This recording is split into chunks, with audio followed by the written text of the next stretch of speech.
cortar o cabelo pode ser divertido. Bless, logística internacional, eficiência que gera eficácia. E Shopping Pátio Iporanga, o shopping feito especialmente para você.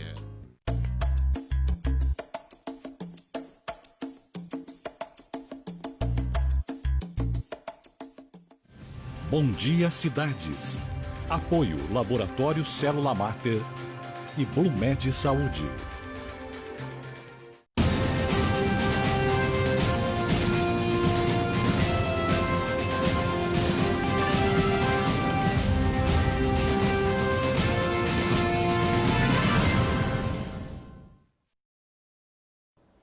Bom dia! Hoje é quarta-feira, 2 de dezembro, e começa agora a edição do Bom Dia Cidades. Mais de 16 milhões de brasileiros têm diabetes, uma doença crônica que afeta a maneira como o corpo metaboliza a glicose, o açúcar.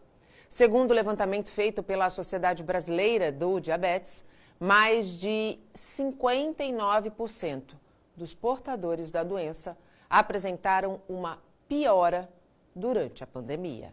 Há 15 anos, Jennifer convive com a bomba de infusão, um equipamento conectado a um catéter na lateral do corpo que produz de forma constante a insulina que ela precisa. Ela descobriu a diabetes aos 9 anos.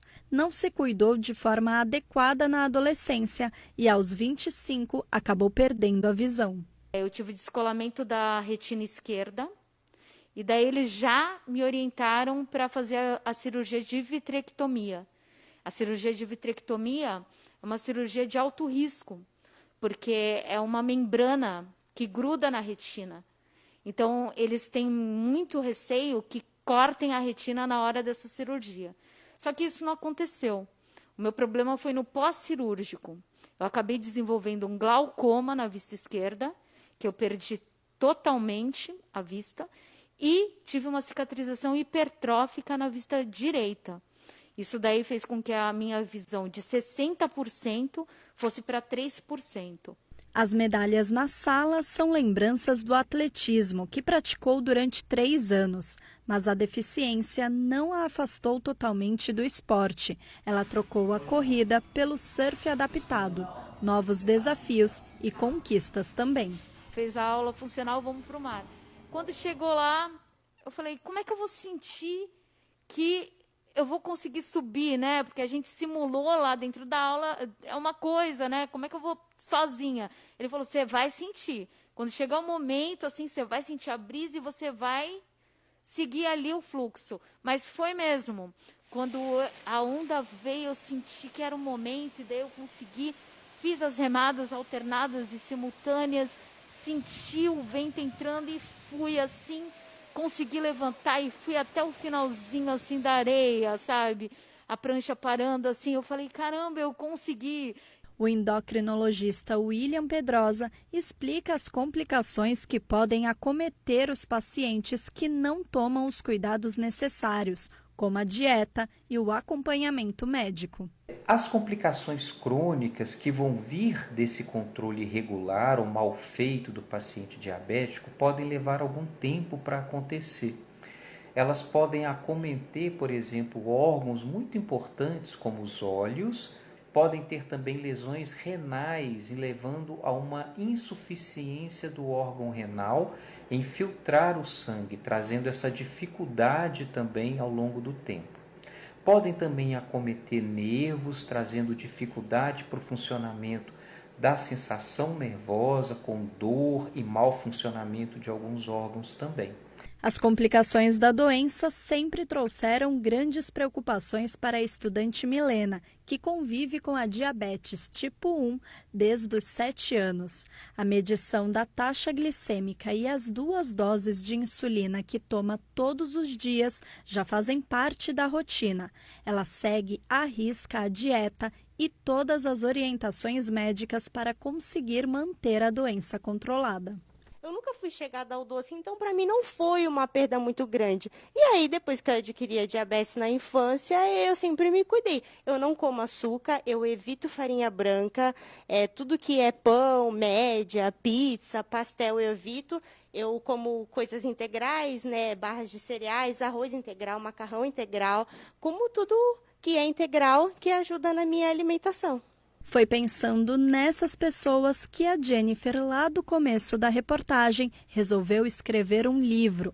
Nas páginas de Vida que Segue, ela conta tudo o que passou e os desafios que a diabetes traz em várias fases da vida.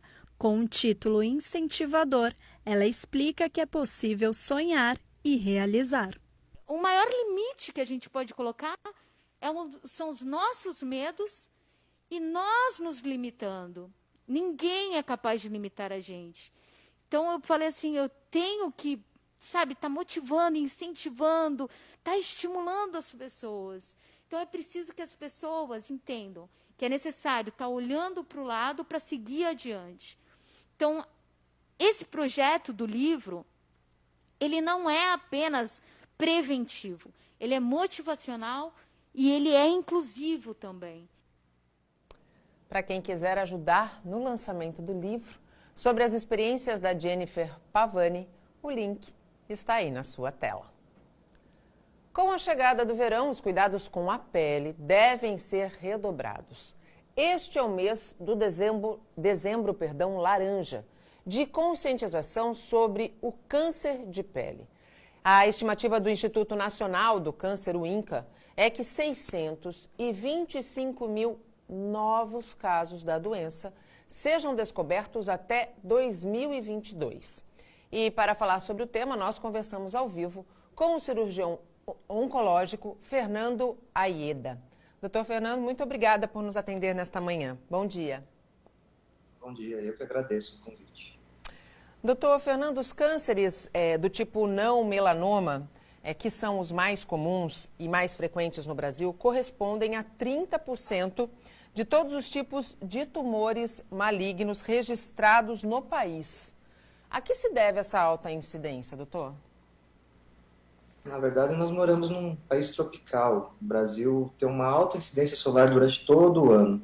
Além disso, no caso dos brasileiros, o problema se torna mais grave porque grande parte da população ainda não tem o hábito de passar o filtro solar antes de se expor ao sol. Assim, há uma grande exposição ao sol em pessoas com pele clara, olhos claros, que tem uma alta tendência à evolução para câncer de pele. Qualquer tipo de protetor solar deve ser usado ou existe um tipo adequado, ideal, que a pessoa que vai à procura de um produto como esse deve estar atenta? No caso do protetor solar, o que se geralmente recomenda para o corpo, fator no mínimo 30, para o rosto, fator no mínimo 50. E se atentar ao fato de sempre repassar o protetor solar ao longo do dia.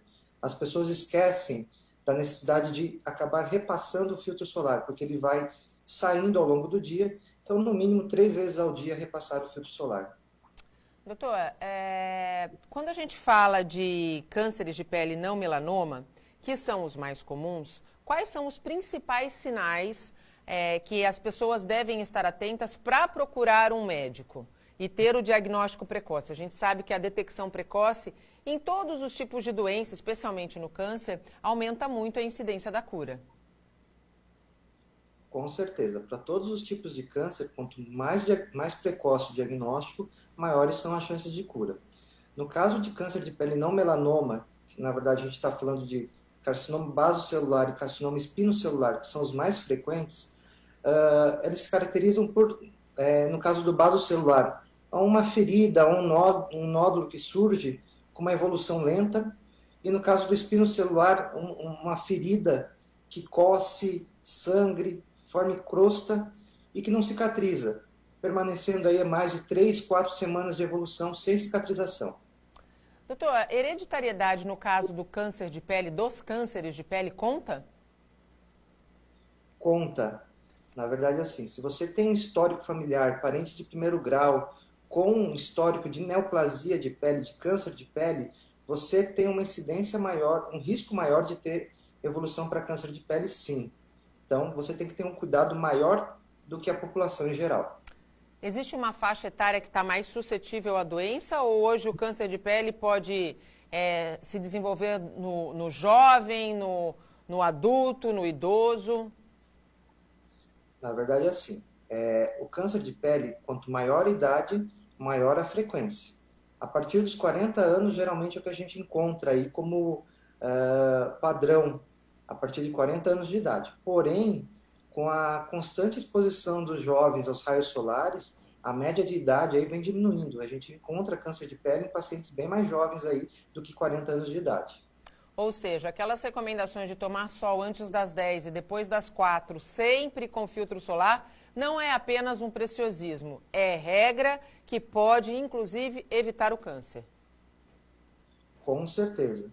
Devemos nos proteger, filtro solar, barreira mecânica também, chapéu, boné, óculos com protetor UV e evitar os horários de pico. Esse horário aí entre 10 da manhã e 4 da tarde. Extremamente importante evitar esse horário aí, que a incidência dos raios solares é maior.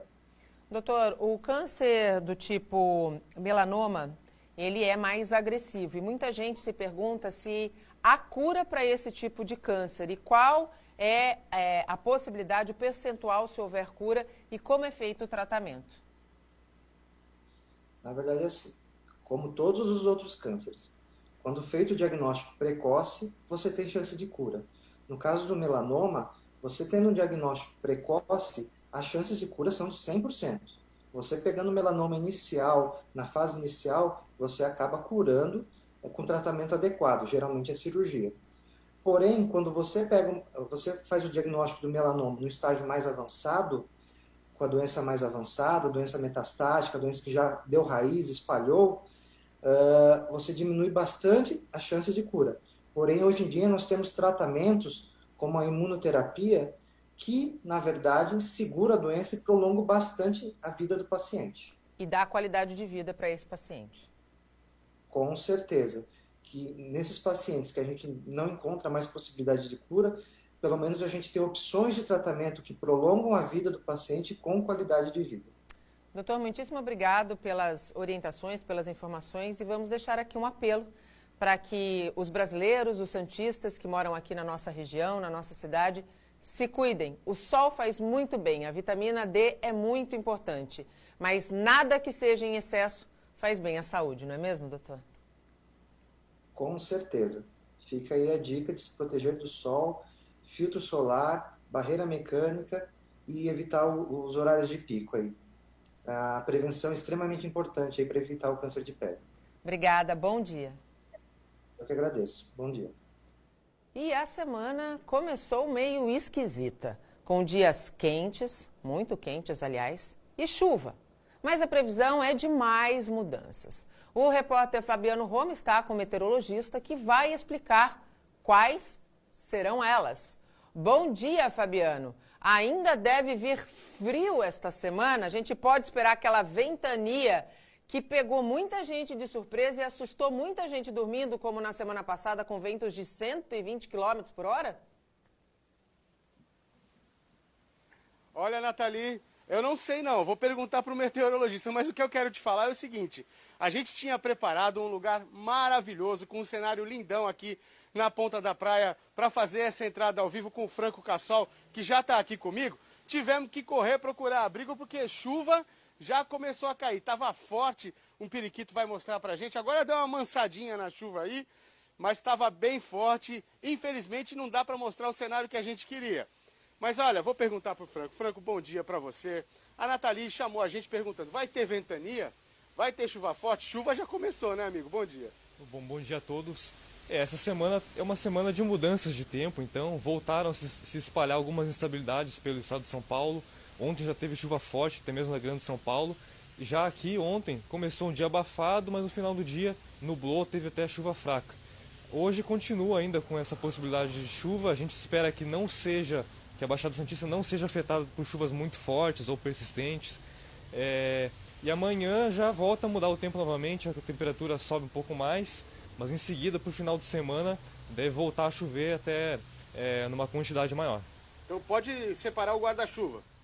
Isso, semana de bastante instabilidade, bastante mudança de tempo e chuva vai ocorrer em alguns momentos, sim. Perfeitamente. Franco, a Nathalie quer fazer uma pergunta? Manda daí, Nathalie, que eu passo para ele.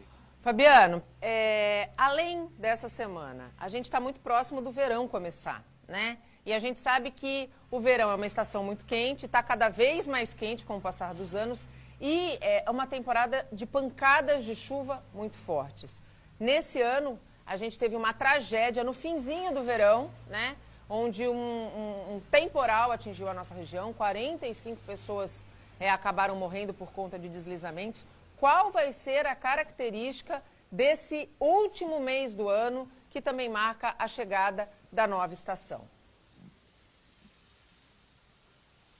Muito bom, Nathalie. Já vou repassar a pergunta para o Franco aqui.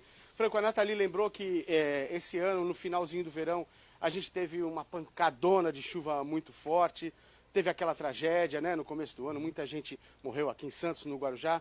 Enfim, a Nathalie quer saber como é que vai ser esse fim de ano e sua projeção para o verão 2020-2021. A gente iniciou agora, por parte da Defesa Civil de Santos, o plano preventivo da Defesa Civil. Ou seja, durante o período chuvoso, é uma mobilização em torno desse tipo de ocorrência, porque aumenta o risco para esses episódios de chuva forte, de chuva volumosa, que trazem o risco para a população das áreas dos morros. Na teoria, até não tem previsão de que esse verão a gente vai ter os mesmos problemas do ano passado, mas todo o estado de atenção é muito necessário, porque a gente teve um 2020 muito chuvoso, realmente, é um dos anos mais chuvosos já registrados, tivemos vários problemas. Isso também agrava a situação para o verão que se aproxima, para a estação chuvosa que se aproxima. Tá certo, então. Franco, muito obrigado pelas suas informações.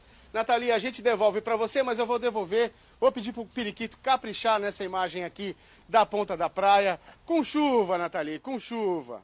Olha, com chuva, sem chuva, tá aí mais um dos cartões postais da nossa cidade, né? A ponta da praia é linda e eu, particularmente, acho que ficou ainda mais linda depois de todas as obras. Bom dia, Fabiana. Agradeço ao Franco Cassol pela disponibilidade. Bom trabalho. E veja agora como fica o tempo nesta terça-feira. Em Santos, o sol aparece pela manhã, mas há previsão de chuva a partir da tarde. As temperaturas vão ficar entre 22 e 28 graus. Com 80% de chances de chover, a quarta-feira em Guarujá terá pancadas de chuva ao longo do dia. A máxima será de 28 e a mínima de 22. Em Cubatão, nada de chuva durante o período da manhã, mas depois o cenário muda. As temperaturas oscilam entre 25 e 31 graus. Pancadas de chuva também vão ocorrer em São Vicente a partir da tarde, mínima de 24 e máxima de 31. Praia Grande terá temperaturas entre 22 e 29 graus e a previsão é de pancadas de chuva no decorrer do dia. Em Mongaguá, quarta-feira amanhece ensolarada, mas chove nos demais períodos. A mínima será de 21 e a máxima de 26 graus. Desculpem, a quarta-feira para mim acordou preguiçosa. Eu tô com uma preguiça, hoje foi difícil levantar da cama e eu confundi. A previsão que a gente acabou de assistir é para esta quarta-feira e não para terça, que foi ontem. E os moradores do Morro do Pacheco, em Santos, reclamam de abandono. Desde o deslizamento que aconteceu em março, como nós falamos na reportagem com o meteorologista, o Fabiano Roma, a prefeitura não fez as obras emergenciais. E eles têm medo de uma nova tragédia. Na tragédia de março, Tainá perdeu o marido, Gilmar, de 37 anos, a casa e tudo o que tinha. Ela conta que durante 5 anos comunicou à Defesa Civil sobre o risco da casa desabar e que dias antes o órgão visitou a residência, mas não interditou e não evitou que o pior acontecesse. Eu e meu marido sempre lutamos para que eles resolvessem aquilo e nunca deram atenção. Aí até umas semanas antes veio o pessoal da Defesa Civil, um dos rapazes que é o geólogo lá disse que jamais aquela barreira cairia, me deu garantias que eu queria sair de lá e alugar uma casa. Ainda falei para ele, pelo amor de Deus, eu vou trabalhar com medo de deixar minhas filhas em casa, dessa barreira cair. Ele me garantiu, eu tenho testemunhas, a vizinha do lado, a Priscila, que também ouviu, participou dessa conversa, e ele me garantiu que aquilo nunca cairia. O vídeo gravado e postado na internet mostra os entulhos que continuam na área onde houve desmoronamento na rua 7 de setembro, no Morro do Pacheco, um dos 3 morros atingidos pelo forte temporal de março deste ano. Desmoronamento onde teve, não retiraram o material completo. Onde caiu foi esse barranco, está do lado desse bambuzal, também está um perigo para cair. Rachadura em uma das casas e vazamento de esgoto. Deve estar saindo de algum canto, de algum esgoto aí, ó, que tá vazando. Tá saindo aqui da Tainã, aqui, ó. Deve ter algum esgoto vazando aqui em cima, aqui, ó. Além de recorrer às redes sociais, os moradores estão cansados de tanto esperar e chamaram a nossa equipe de reportagem. Porque, segundo eles, há quase 9 meses, a prefeitura não fez nada. A Sabesp também foi cobrada. Eles disseram que entraram em contato com as autoridades, mas até agora nada foi feito. E quando chove, eles perdem o sono. Tem medo de que algo pior aconteça. A prefeitura agora está aparecendo aqui dizendo que estão em período de licitações de obras. A nossa indignação é que eles não cumprem o que eles prometem junto aos moradores do Morro do Pacheco. A dona de casa tem recebido auxílio de R$ 600 da prefeitura para pagar o aluguel da casa onde está morando, mas continua com medo. Quando chove, ninguém dorme. Além do trauma, tem aquela água que desce lá de cima e ninguém tem paz mais para dormir aqui. Nós pagamos imposto e nós somos cidadão, tá entendendo? Que nós queremos viver no local tranquilo, que é onde todo mundo pode viver tranquilamente. Pedro também reclama de uma pedra no alto do morro que pode cair a qualquer momento. Assim que o tempo vira, o tempo muda, a gente fica apreensivo, fica tenso, né? Com medo de acontecer novamente o que aconteceu do outro lado, que teve uma vítima, né? Para chamar a atenção das autoridades, os moradores fizeram um boneco do prefeito descansando enquanto fiscaliza as obras que não aconteceram. E espalharam cartazes pedindo socorro. Daniel foi um dos moradores que fizeram o protesto. Hoje nós não queremos que aconteça outras vítimas, nós temos crianças no morro. Eu, na área da educação, do esporte, gostaria muito que desse uma olhada, priorizasse o nosso morro aqui. Por quê? Porque foi um morro bem abandonado, né? Hoje nós temos aqui muitas famílias prejudicadas com esse deslizamento e nenhuma providência tomada. A Sabesp, ela fez uma encanação provisória de esgoto, porém essa encanação provisória já faz 8 meses que nós estamos aguardando eles virem tomar as providências necessárias. Em nota, a Secretaria de Infraestrutura e Edificações informou que as obras emergenciais no Morro do Pacheco, no trecho de encosta entre as ruas 8 e 7, devem começar em breve com recursos do governo federal. A licitação está na etapa da abertura de envelopes de preços. A expectativa é que o contrato seja assinado no mês que vem. A gente está falando de janeiro de 2021. A tragédia completa um ano em março de 2021. Segundo a Prefeitura, também está prevista a implantação do sistema de drenagem pluvial e readequação do ponto de escoamento, além de remanejamento da rede de esgoto. A licitação de outras 6 intervenções no morro está sendo preparada. A Sabesp também se manifestou e disse que fez vistorias em conjunto com a Defesa Civil e que a Prefeitura prepara um plano para obras no sistema de drenagem. A gente não vai poder dizer que não foi avisado, que a Prefeitura não sabia do problema. Não vamos esperar acontecer de novo. Não vamos esperar que outras pessoas morram por conta da falta de obras, da falta de infraestrutura e aí será também da falta de responsabilidade com a vida humana. Nós sabemos que tudo que depende de licitação nesse país é moroso, mas a vida não espera. Todo mundo sabe que o verão começa em dezembro e que a característica do verão aqui na nossa região é de muita chuva. E ainda tem muita gente morando em encosta de morro. Atenção, Prefeitura, não demore para começar as obras. Janeiro está, dezembro já começou, o verão está aí, As chuvas que finalizam o verão, como diz a música, são as águas de março fechando o verão, costumam ser de bastante tormento para quem vive por aqui. Agora vamos às informações atualizadas do sistema de travessia de balsas. Neste momento, estão em operação fazendo a travessia entre Santos e Guarujá, vejam só, 7 embarcações e o tempo de espera está bem tranquilo, 15 minutos dos dois lados. Bertioga-Guarujá tem 2 embarcações, o tempo de espera é de meia hora. Iguape e Jureia, Cananéia e Ilha Cumprida, cada um desses trechos tem uma embarcação e o tempo de espera também é de 30 minutos dos dois lados. Já em Cananéia Continente, lá no Vale do Ribeira, existe uma embarcação à disposição, o tempo de espera é de 1 hora, tanto de um lado quanto do outro. Vindo de novo aqui para a nossa região, quem precisa fazer a travessia de barcas entre Santos e Vicente de Carvalho, conta com 3 embarcações, o tempo de espera é de 12 minutos. Já no litoral norte, quem faz ou quem precisa fazer a travessia entre São Sebastião, Ilhabela e vice-versa, tem à disposição 7 balsas, mas se espera aí dos dois lados meia hora. No sistema Anchieta Imigrantes, o tráfego está fluindo normalmente em todas as rodovias. O tempo está bom e a visibilidade também é boa. A operação em vigor neste momento está normal em 5 por 5. A gente faz um rápido intervalo e volta já.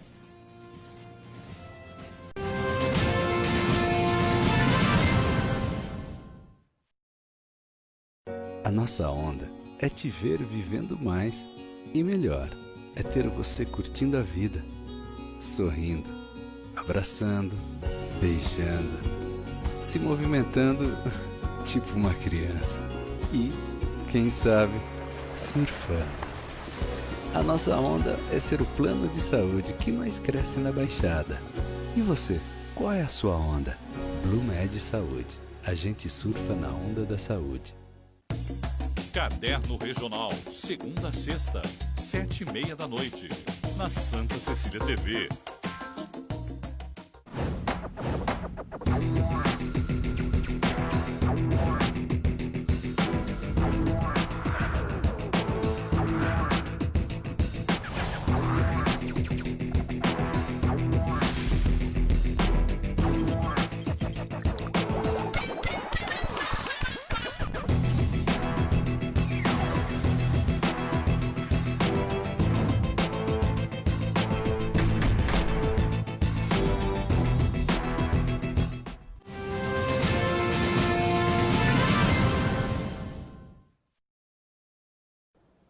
A busca por estagiários aumentou 35% no segundo semestre em todo o país. Uma ótima notícia para quem está em busca de oportunidade profissional nesse finalzinho do ano. Caio estava à procura de estágio desde janeiro. Foi bem angustiante, porque desde que eu saí do meu último estágio, em janeiro desse ano, eu fiquei procurando, aí veio a pandemia e agravou mais ainda. Finalmente, no dia 1º de agosto, o estudante de jornalismo conseguiu o tão esperado estágio. Ele é responsável pelo marketing desta loja, que vende artigos personalizados para festas no centro de Santos. Aprendo bastante aqui, junto com todos os profissionais daqui, né? E o que eu faço é desde atendimento, né? Atendimento ao cliente, então comunicação, eu pratico diretamente aqui, até mexer com programas da Adobe também, como Photoshop, Illustrator. Optar pela contratação de um estagiário é bem mais vantajoso. É o que diz Tatiana, empresária e uma das responsáveis pelo comércio da família, que está há mais de 40 anos no mercado. Eu acho super positivo, a gente aposta muito no estagiário porque ele começa sem experiência e a gente consegue passar um padrão de trabalho da maneira que a gente gosta que o funcionário opere aqui na empresa. E também pelo custo, né? Você começa com um custo mais acessível. O estagiário, ele te dá essa opção. O Caio se cadastrou no Centro de Integração Empresa-Escola, que conseguiu, no último semestre, viabilizar 854 contratos de estagiários. E ainda tem disponível 249 vagas em toda a região. O primeiro passo é fazer o cadastro no nosso portal e manter ele atualizado. Fazer o cadastro e um acesso contínuo. O que o CIE oferece para ajudar esse estagiário são cursos, através de uma plataforma chamada CIE Saber Virtual. Então a gente tem desde montar o seu currículo, como também a parte de especialização do pacote Office. Então esses cursos estão lá, é só acessar. O site que o Caio se cadastrou para conseguir o estágio e ainda tem vagas, como você viu na reportagem, é portalciee.org.br. Já os dados do levantamento que comprovam o aumento de 35% no segundo semestre são da Companhia de Estágios, consultoria especializada em recrutamento e seleção de estagiários, trainees e aprendizes. E ainda falando sobre mercado de trabalho, o Fórum Econômico Mundial divulgou o famoso relatório The Future of Jobs, que mapeia os empregos e habilidades do futuro. Estima-se que a automação irá acabar com os milhões de empregos no mundo. Por outro lado, 85 milhões. Por outro lado, a nova divisão de trabalho vai gerar 97 milhões de postos de trabalho. Sobre o assunto, vamos conversar ao vivo por videoconferência com o headhunter Gabriel Ferreira. Gabriel, bom dia. Muito obrigada por nos atender nesta manhã. Olá, Nathalie. Bom dia. Obrigado pelo convite. Gabriel, quais são as habilidades que hoje o mercado ainda busca e que em breve já não serão mais estas? Nathalie, eu acho que são diversas. Realmente o mercado está passando por uma mudança muito grande, né? Uma mudança de comportamento como um todo no mercado hoje em dia.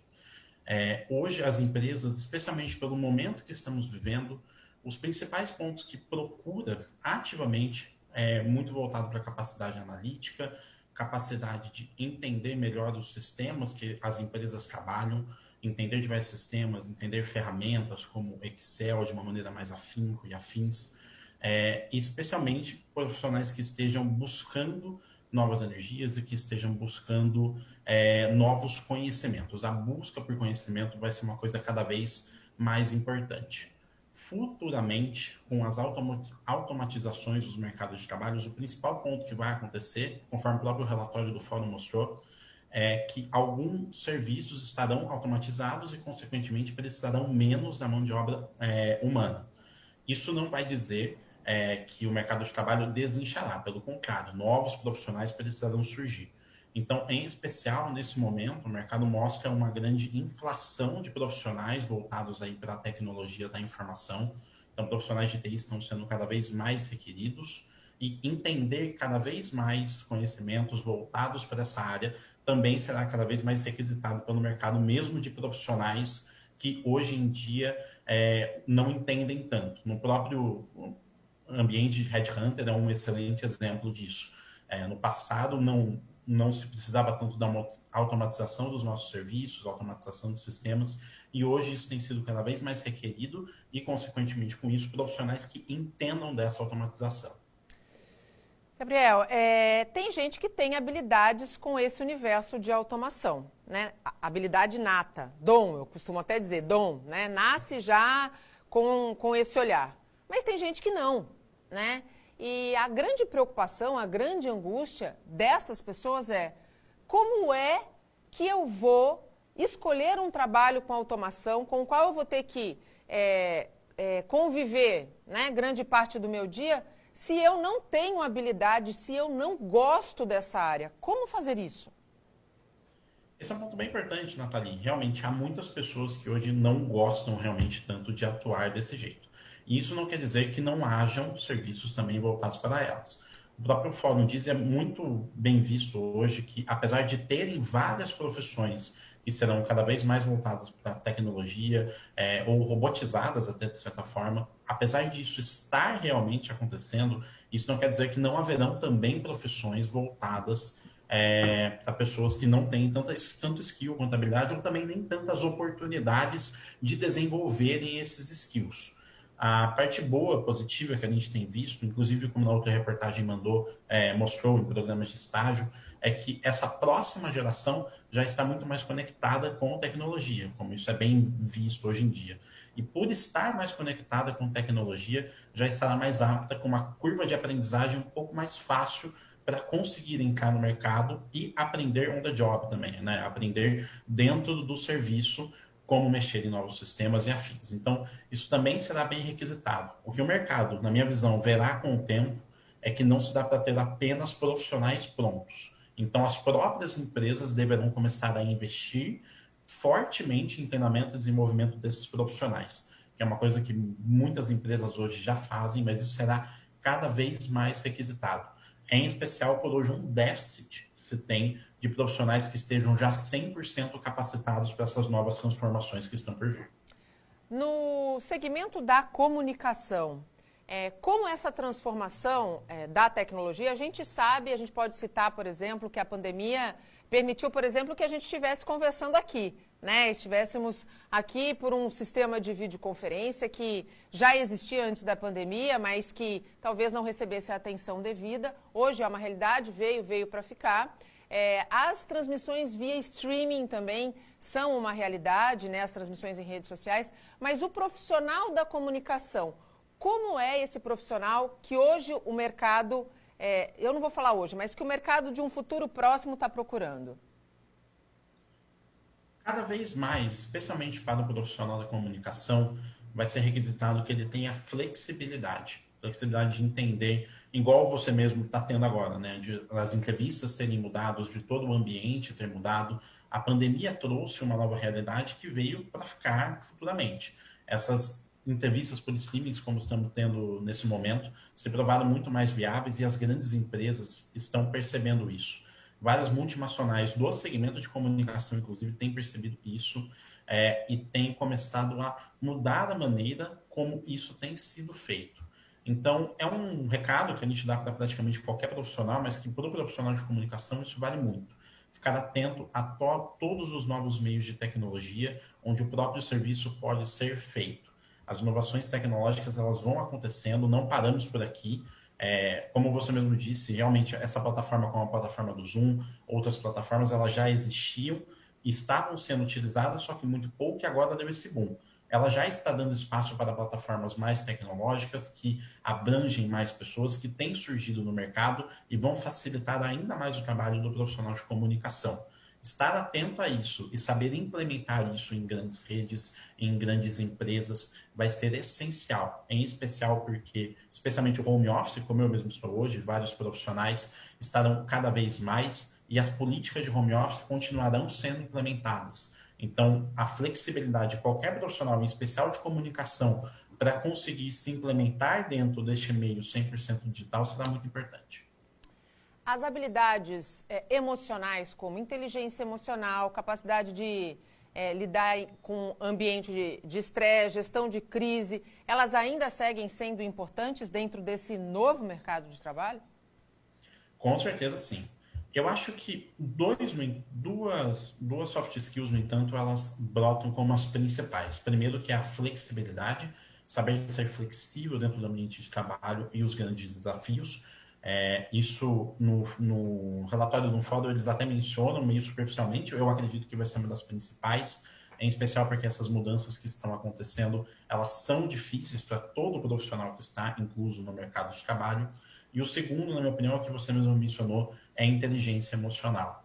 Lidar com a quantidade de trabalho. Mostra-se que o home office, esses novos modelos de trabalho, eles demandam muito do profissional, tecnicamente falando e também emocionalmente falando. Na psicologia a gente falava-se muito sobre isso, né? Quando ficava muito junto o ambiente de trabalho com ambientes de lazer, as pessoas às vezes não conseguiam se manter estáveis emocionalmente ao longo do dia. Então, a inteligência emocional para saber dividir ambientes, dividir momentos de lazer com momento de trabalho, mesmo estando 100% dentro do local de trabalho, vai ser muito importante. Independente do profissional ter a técnica, ter um grande conhecimento técnico, ele vai precisar desses soft skills para conseguir prosperar na carreira mesmo assim. Muito obrigado pelas tuas informações, pelos esclarecimentos. Eu acredito que quando a gente fala de mercado de trabalho num momento tão delicado da economia, informações como essas valem ouro, digo mais, valem diamante, porque a revolução tecnológica ela não veio para tirar o emprego de ninguém. Só ficará sem emprego quem não se qualificar. E qualificação está disponível para todos. Muitíssimo obrigada, bom dia. Eu que agradeço, Nathalie, um ótimo dia para você também. Futebol. O Santos perdeu para o LDU, mas está classificado para as quartas de final da Taça Libertadores da América. O Santos entrou em campo com regulamento debaixo dos braços, sabendo que poderia perder o jogo até por um gol de diferença, que mesmo assim garantiria a classificação. Apesar disso, o Peixe começou melhor e perdeu diversas oportunidades para abrir o placar no primeiro tempo. A LDU, mesmo com a pressão de precisar reverter o resultado do jogo de ida, não teve pressa em campo. Martinez Borja teve chance de abrir o placar, mas errou o alvo. No segundo tempo, aos 21 minutos, a defesa santista abriu espaço. Caicedo acertou a trave e Zunino aproveitou o rebote. O lance chegou a ser anulado, mas após revisão o gol foi confirmado. O sofrimento se estendeu até o fim da partida, mas o Peixe conseguiu se segurar na defesa e garantiu a vaga nas quartas de final. Na próxima fase, o Santos enfrenta o vencedor do duelo entre Grêmio e Guarani do Paraguai. Em instantes, os destaques da Hora do Santa Portal e ainda, pandemia faz preço dos alimentos disparar e a conta de luz já está mais cara. Já já os detalhes.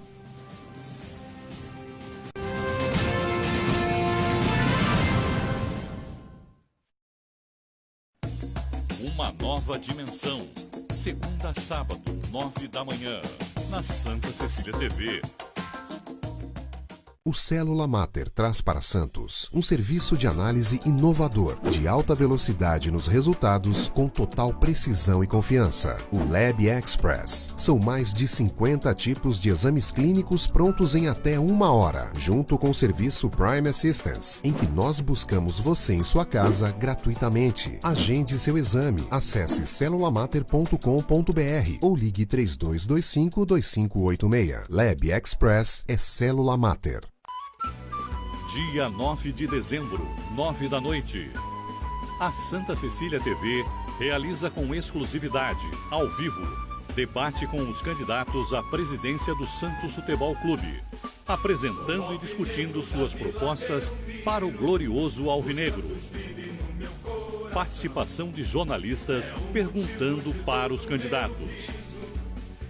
Debate do Santos Futebol Clube é na Santa Cecília TV.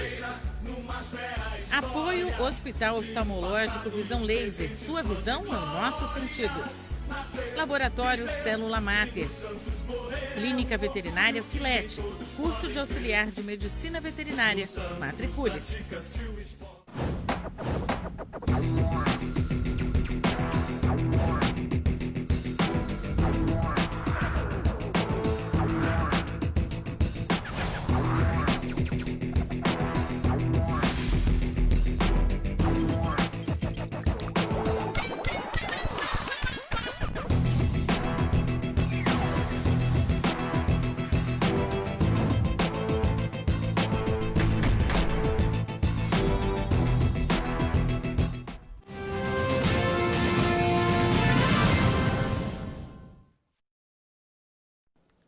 A conta de luz já está mais cara. A Agência Nacional de Energia Elétrica voltou atrás, depois de anunciar em maio que não aumentaria o preço por causa da pandemia. Vanessa não gostou nem um pouco de saber que vai pagar R$ 6,24 a mais a cada 100 quilowatts consumidos. não só ruim para mim, como para toda a população, né? Tá todo mundo indignado. Eu acredito que quando pegar a conta de luz agora no mês de dezembro, vai ver o absurdo que a gente vai ter que pagar. Além do que, dezembro a gente economiza no banho, porque a água é gelada. Mas aí não tem como, você toma vários inúmeros banhos na água gelada, mas o ventilador é correndo, é geladeira o tempo inteiro a gente abrindo, e esse valor subindo cada vez mais é incontestável. A professora tem filho pequeno e divide as contas de casa com o marido. Ela pagou quase R$300 na conta de outubro.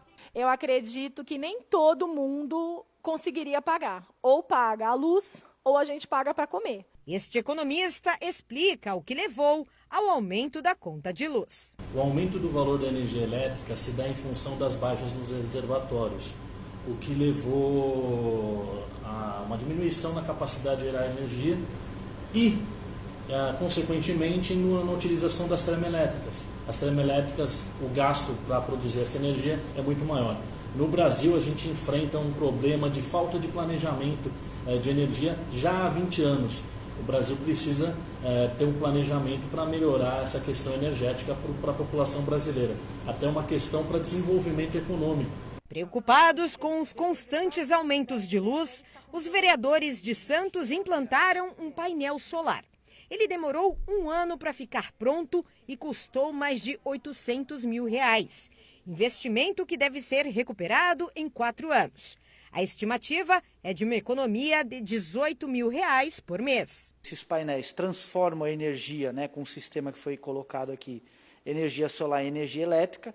Essa energia vai para a rede da CPFL, onde a CPFL utiliza essa energia e é feita uma compensação entre o que foi gerado com o que foi consumido. Conversando já com o superintendente da CPFL, ele já nos disse que a Câmara vai captar muito mais energia do que aquilo que ela tem necessidade.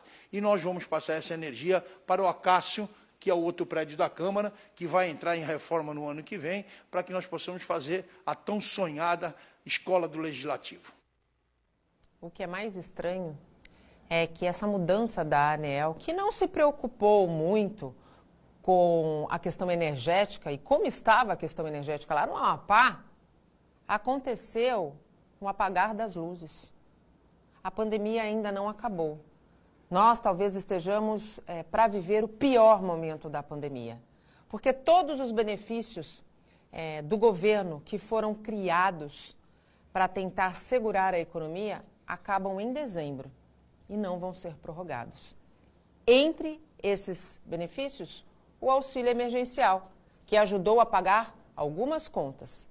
Pode ter certeza, se o governo continuar fechando os olhos, ignorando o aumento de casos, a gente vai ter uma inadimplência enorme nesse país.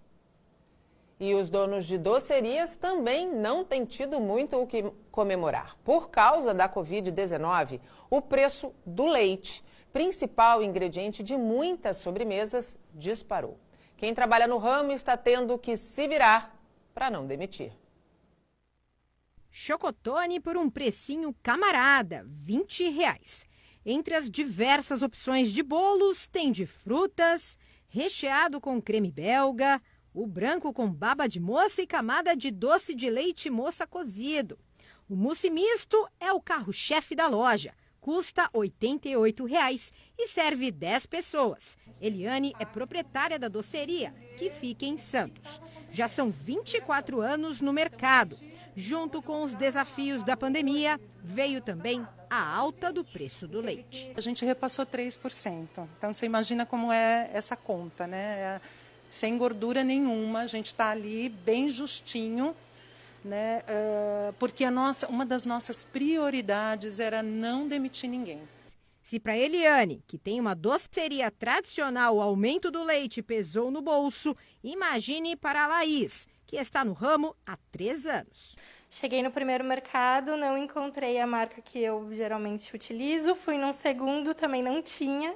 No terceiro, quando eu encontrei, o produto que eu era acostumada a pagar R$ 4,50 estava R$ 6,99. Foi um alívio por um lado da gente ter encontrado, mas por outro foi um susto. Ela já amarga prejuízo, mas por enquanto não alterou o preço dos bolos. E caso realmente os produtos continuem aumentando, não tenha um retrocesso, esse repasse vai ter que acontecer. Por enquanto, a gente ainda está segurando. Segundo o Centro de Estudos Avançados em Economia Aplicada, só em outubro, o preço do leite, do litro, custou mais de 1,25%. O produtor pagou pouco mais de R$ 2,00. Isso significa 53,6% mais caro em relação ao mesmo período do ano passado. E segundo os especialistas, a situação deve continuar. A alta do leite deve permanecer pelo menos até a virada do ano que vem. O leite aumentou porque dentro da sua base, né, a alimentação das vaquinhas, na pastagem, não tendo mais a quantidade de pasto suficiente, ou por seca, ou por algum tipo de situação que venha a ter ocorrido, a necessidade de complementos como a ração vem a ter produtos importados dentro da sua condição. E o produtor, né, leiteiro ali, para conseguir esses produtos, pagará mais caro por conta dos preços, né, atuais dos produtos em dólar. E agora tem mais um aumento da conta de luz. É um aumento sobre o outro. O Brasil realmente, às vezes eu penso que é o país da piada. Sem graça. E já está comigo aqui o editor-chefe do Senta Portal, Gustavo Klein. Gustavo, bom dia. Bom dia, Nathalie. Ontem saímos aqui da redação na expectativa de saber como o Santos teria definido a reclassificação na fase amarela junto com os segmentos afetados. Guarujá já tinha decidido, não é mesmo? Já havia definido, especialmente nas praias, né, as mudanças, não pode mais guarda-sol, cadeiras na praia, vendedores ambulantes podem continuar desde que respeitem ali as regras. Aquelas vans e ônibus de turismo que costumam deixar os turistas de um dia, de 2 dias, não podem mais entrar na cidade. E quem havia feito reserva em hotéis e pousadas... até antes da reclassificação... Até antes de ontem, vai poder cumprir o contrato, né? Vai poder aproveitar, mas não serão aceitos novos contratos. Está tudo brecado, por enquanto, lá em Guarujá. Aqui em Santos, as mudanças foram principalmente em relação a horários de funcionamento. Restaurantes e bares podem funcionar das 11 da manhã às 21 horas ou do meio-dia às 22 horas e conseguiram aí um chorinho também. Para de receber cliente às 22 horas, okay, mas pode ficar às 11 horas da noite, às 23 é que tem que estar sem ninguém dentro dos estabelecimentos. Então, 1 horinha aí de lambuginha. De lambuja, né? Na verdade, 18h30, que é o horário que o pessoal sai do trabalho, pode ter a mesma aglomeração das 11 horas. O problema não é bem o horário em que acontece a aglomeração. A ocupação, né, também foi reduzida, né? A ocupação foi reduzida de 60% para 40% em shoppings, em restaurantes, em lojas. Afeta também a ocupação em todos esses lugares, Nathalie. A MSC também, em virtude da indefinição do governo, adiou mais uma vez o início da temporada, que já seria só para brasileiros. Isso, exatamente. Passou para 16 de janeiro, temporada que começaria agora em dezembro. Todos os órgãos sanitários, todas as autoridades estão desaconselhando que exista a temporada esse ano. A gente já tem aí episódios nos anos anteriores de problemas com viroses, com problemas de saúde graves dentro dos navios. Então, num momento como esse, não era realmente o momento. Eu acho que esse adiamento foi feito para que se pense melhor e talvez ali, começo de janeiro, se anuncie que não vai haver temporada esse ano. A suspensão esse total, ano pelo menos esse ano. Vamos falar um pouquinho das transições das 2 últimas cidades que tiveram os seus chefes de executivo definidos. Ontem aconteceu em Praia Grande a primeira reunião de transição. Na verdade, vai ser mais um governo de continuidade, como a própria Raquel Chini colocou ontem ao vivo para nós, mas aconteceu a primeira reunião entre Mourão, que é o atual prefeito, e a prefeita eleita Raquel Chini em Praia Grande, né? Isso, exatamente. Essas reuniões de transição são muito importantes para que o chegante, o novo governante, tenha conhecimento de todos os projetos que são feitos na cidade, de onde estão alocados os recursos para o ano que vem, porque o orçamento de 2021 é definido pelo atual prefeito, né, pelo governo. Então, essas reuniões são muito interessantes e quando são do mesmo partido, claro, a transição muito mais suave. Não temos nenhum Trump regional aqui que está se recusando a fazer a transição. Em São Vicente ainda não aconteceu. Nós tivemos com o Caio Amado aqui na segunda-feira, ele na rádio, na entrevista para a rádio, ele falou da ansiedade que ele estava para começar logo essa transição. Isso deve acontecer já nos próximos dias, o Pedro Gouveia também já se pronunciou, se deixou ali à disposição para essa transição. Gustavo, você conhece o Engenho dos Erasmos? Conheço, visitei algumas vezes, Nathalie. O que você tem a dizer daquele espaço? Olha, um espaço que deveria ser descoberto pelos santistas. Muito pouca gente conhece, não sabe o que existe ali, a estrutura toda que é montada ali. É gerido pela USP, se não me engano.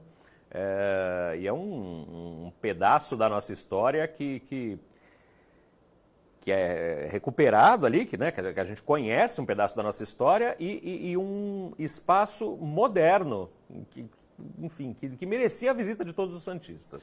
Então, quem ainda não conhece, a gente vai encerrar o Bom Dia Cidades desta quarta-feira. Eu já te agradeço aqui a participação, até amanhã, com uma reportagem muito especial, que fala justamente sobre o Engenho do Erasmo, o lugar na Vila São Jorge, em Santos, que tem uma das mais belas paisagens do estado. Se você não conhece ou nunca ouviu falar e gosta de pássaros, tem uma novidade que não dá para deixar passar.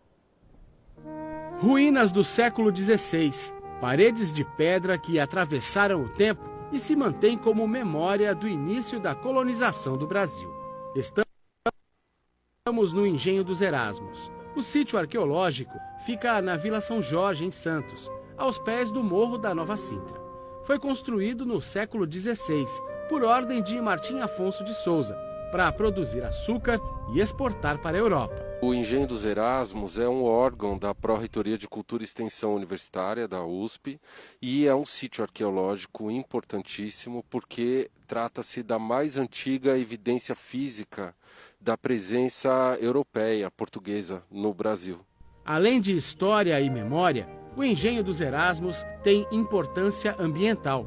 Há mais de 10 anos, o local é usado para observar e estudar pássaros.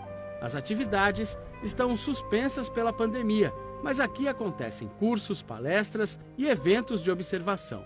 O trabalho é comandado pela bióloga Sandra Pivelli. Ela conta que a região do sítio arqueológico é excelente para a ornitologia. É super importante para as aves, né? É um lugar de descanso, né? Eu acho que é importante dizer que as aves, elas necessitam de um período, né? Elas comem avidamente logo cedo quando levantam, mas elas têm um período de descanso, que é mais ou menos em torno do meio do dia, né? Onde elas poupam energia para poder se deslocar depois que a temperatura desce, né? Sempre que está no engenho, Sandra carrega o binóculo para observar aves. Além de ver, também dá para ouvir. A gente vê muito canário da terra, vê bico de lacre, vê pardal, vê sabiá laranjeira, lavadeira mascarada. Mas para as pessoas que costumam ouvir bem, né? Porque treinamento de ouvido numa cidade grande não é tão fácil, né? A gente está muito acostumado com barulho e a gente ignora muitos sons, né? Mas quem tem um ouvido atento já percebe mais espécies, né? Até juriti, que é uma espécie de pombo, né? Só que um pouco menor, a gente consegue ouvir. Todo o trabalho realizado em campo veio parar aqui no computador. Olha, esse é o Guia de Observação de Aves do Engenho dos Erasmos. É muito bacana, tem muitas informações sobre o engenho e, é claro, fotos de 43 espécies diferentes. É muito bonito, tem cada ave que realmente a gente fica impressionado de ver, tamanha é a beleza. Olha, esse aqui é um beija-flor tesoura. Claro que tem as informações principais de cada espécie, para você ficar conhecendo, e também um texto em inglês. Assim fica bem acessível. O guia foi desenvolvido sob a supervisão de Luiz Fábio Silveira, do Museu de Zoologia da USP, e imagens de Edson Endrigo, renomado fotógrafo de pássaros. É bem fácil acessar. Se colocar Engenho dos Erasmos no Google, o primeiro resultado é a página eletrônica do Bem Cultural. Clicando aqui, vai para a página principal do site, que tem muitas informações sobre aspectos históricos, arquitetônicos, de preservação, conservação e arqueologia. E se vier em projetos, vai levar para alguns dos principais projetos que a gente desenvolve. E o que está em primeiro lugar, porque é a publicação mais recente, é o Guia de Aves do Engenho dos Erasmos, que acabou de ser publicado. André explica que a ideia é que qualquer pessoa possa usar, seja biólogo ou simplesmente quem gosta de pássaros. Ele também vai ser distribuído para escolas, bibliotecas públicas, enfim, ele pode ser utilizado em outros locais da cidade, da região, mas principalmente vai ser um material didático à disposição do público do engenho nos encontros de observação de aves que a gente promove aqui há mais de 10 anos.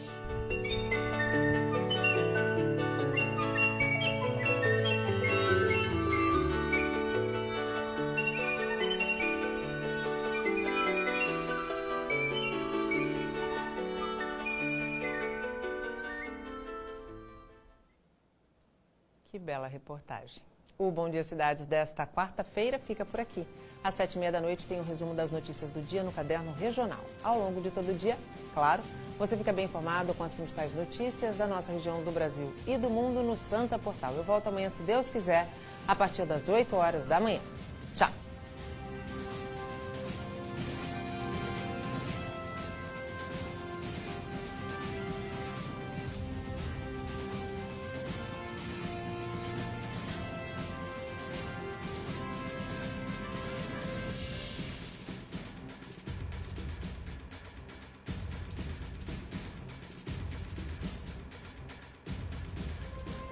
Bom Dia Cidades.